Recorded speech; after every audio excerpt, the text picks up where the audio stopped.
Halo anak-anak, apa kabar? Berjumpa lagi pada video pembelajaran ini. Pada video kali ini kita masih belajar di tema 3, subtema 1, aneka benda di sekitarku, pembelajaran 3 dan 4. Coba anak-anak perhatikan gambar berikut ini. Ini merupakan contoh gambar kertas yang ada di sekitar kita. Nah, ternyata banyak benda yang terbuat dari kertas, seperti buku tulis yang biasa digunakan. Ada contoh lainnya yaitu tisu, kardus, dan koran yang juga terbuat dari kertas. Nah, ternyata kayu adalah bahan dasar untuk membuat kertas. Pembuatan kertas dilakukan secara bertahap di pabrik. Nah, bagaimana caranya? Yaitu dengan cara kayu-kayu besar dipotong hingga sebesar korek api. Setelah itu, kayu dipanaskan hingga menjadi bahan lunak seperti bubur. Bubur inilah yang disebut bubur kertas atau pulp. Nah, proses selanjutnya pulp diberi pewarna dan disaring hingga kandungan airnya habis. Pulp yang sudah kering meninggalkan ampas berupa serat selulosa yang saling terkait. Kemudian serat selulosa ini digiling hingga pipi menjadi seukuran kertas yang diinginkan. Nah, ini merupakan contoh proses pembuatan kertas. Coba anak-anak bayangkan, jika kita tidak menggunakan kertas sebaik mungkin, maka kita menyanyiakan pohon yang sudah ditebang untuk dijadikan kertas agar kita bisa gunakan dalam belajar. Sebab itu kita harus menggunakan kertas sebaik mungkin dan menghemat kertas. Nah, sebuah fakta menunjukkan kalau kita menghemat 1 ton kertas, berarti kita menghemat 13 batang pohon besar. Luar biasa kan anak-anak? Nah, bagaimana kita menghemat kertas? Yaitu gunakan kertas pada 2 sisi atau bolak-balik. Nah, jika ada sisinya yang belum terpakai, sebaiknya gunakan itu dulu baru pindah ke sisi yang lain. Yang kedua, gunakan buku lama jika masih ada bagian kertas yang bersih. Nah, biasanya setiap tahun ajaran baru anak-anak meminta orang tua untuk membelikan buku baru.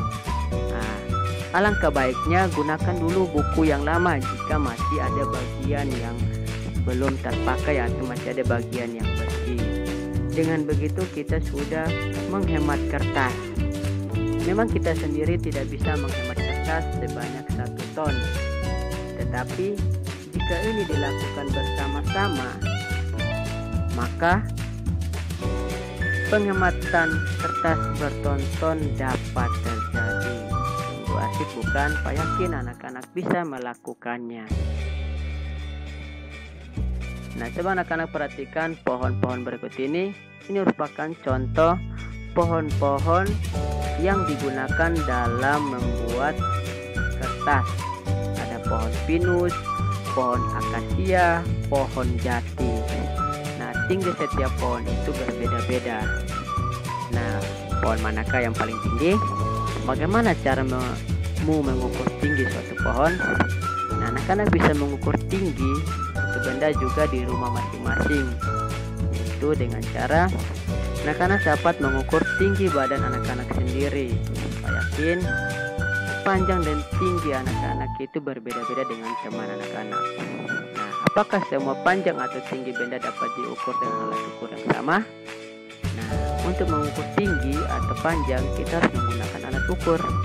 Nah, alat ukur panjang dan tinggi benda itu bermacam-macam. Nah, anak-anak sudah mengenal beragam alat ukur pada pembelajaran sebelumnya. Bahkan di kelas 2 juga sudah kita belajar bersama. Nah, coba anak-anak jawab pertanyaan berikut ini. Yaitu yang pertama, sebutkan satuan panjang yang telah anak-anak ketahui. Yang kedua, tuliskan alat ukur yang tepat untuk mengukur benda-benda berikut ini. Anak-anak dapat diskusi bersama orang tua di rumah. Yaitu ada tinggi badanmu, panjang halaman rumahmu, panjang meja di rumah, panjang lingkar pinggang. Nah, jenis alat ukur yang digunakan itu apa untuk mengukur bagian atau benda-benda berikut ini? Nah, yang ketiga, ukurlah tinggi badan 4 orang anggota keluargamu. Setelah anak-anak mengukur tinggi 4 anggota keluargamu, anak-anak tuliskan hasilnya pada tabel di bawah ini. Gunakan satuan sentimeter dalam pengukurannya.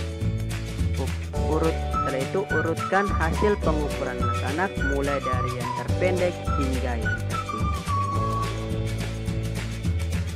Coba anak-anak perhatikan gambar berikut ini. Ini merupakan contoh alat rumah tangga yang terbuat dari plastik. Nah, sekarang ini banyak sekali benda berbahan plastik. Nah, mengapa? Karena plastik murah dan tahan lama. Plastik memberikan banyak manfaat kepada kita.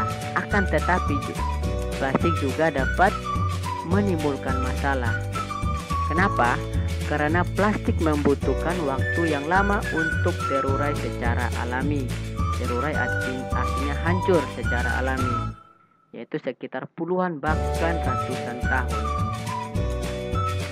Nah, mari kita perhatikan tabel berikut ini. Coba anak-anak bandingkan waktu yang dibutuhkan plastik untuk terurai secara alami.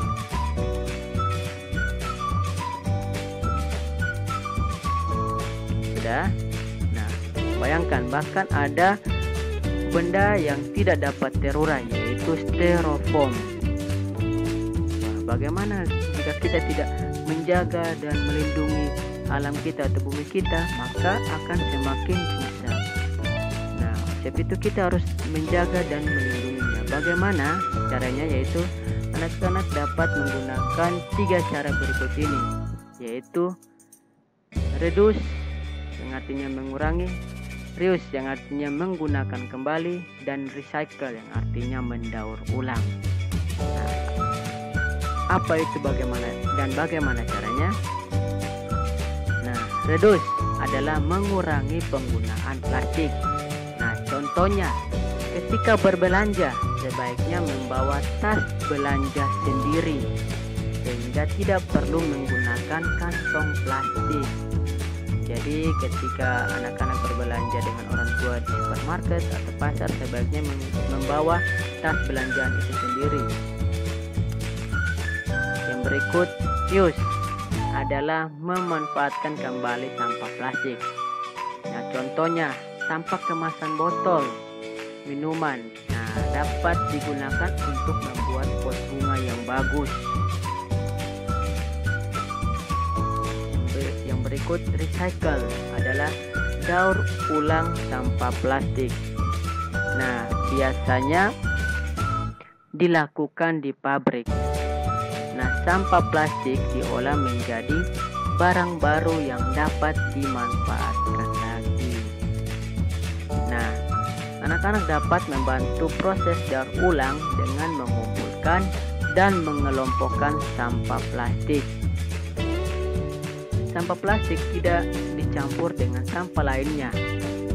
Nah, berikan sampah plastik kepada pemulung atau petugas kebersihan, karena merekalah yang akan membawanya ke pabrik daur ulang.